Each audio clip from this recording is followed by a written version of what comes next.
I'm sorry, can you say that one more time? Barriers.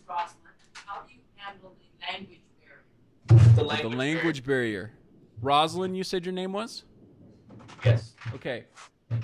Yeah, the language barrier is tough, but there's an app for that, Rosalind. There's a couple of different apps that I really, really love. One of them's called iVoice Translate, or iTranslate Voice, I think. Hang on. iTranslate Voice. And it's got two columns. On one side is your language. On the other side is the other person's language. It's represented by flags. And you speak into it, and then it rattles off whatever language they speak. Translates it right on the spot. And then they speak. You push the button again, and they talk. And then it plays it back in English. It's awesome. But yeah, I use apps a lot, Rosalind. I also, if I'm going into a situation like when I went to South Africa, my South African album has 7 different languages on it, and I just had interpreters. I usually go to universities, go to the language department, or go to the the foreign studies department at a university and find people who speak different languages and hire them to follow me around and interpret for me. It's the easiest way, the quickest way.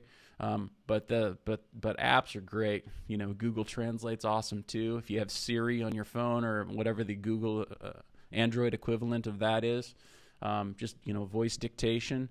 You can use the Google Translate app and just have your phone speak the actual language, and that works just as well. But iVoice Translate's probably the best one I've found. And then there are a lot of ways to break down a language quickly. There's a great website called Babbel, Babel.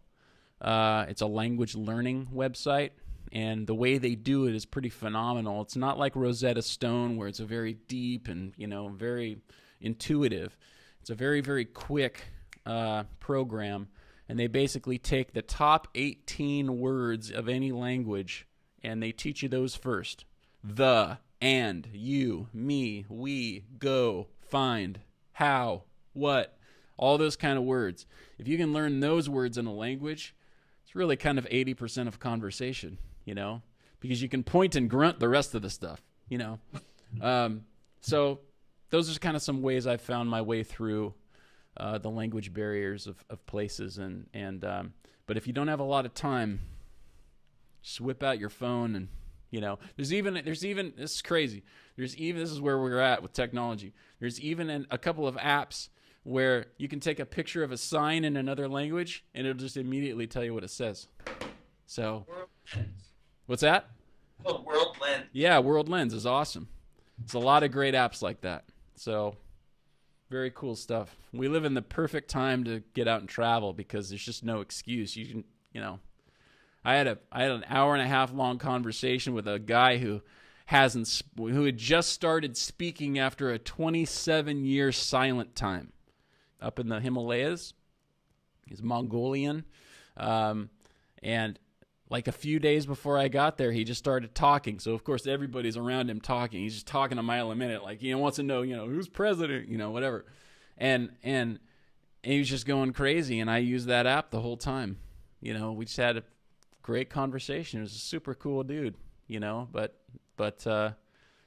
he was really freaked out that we were talking through a cell phone.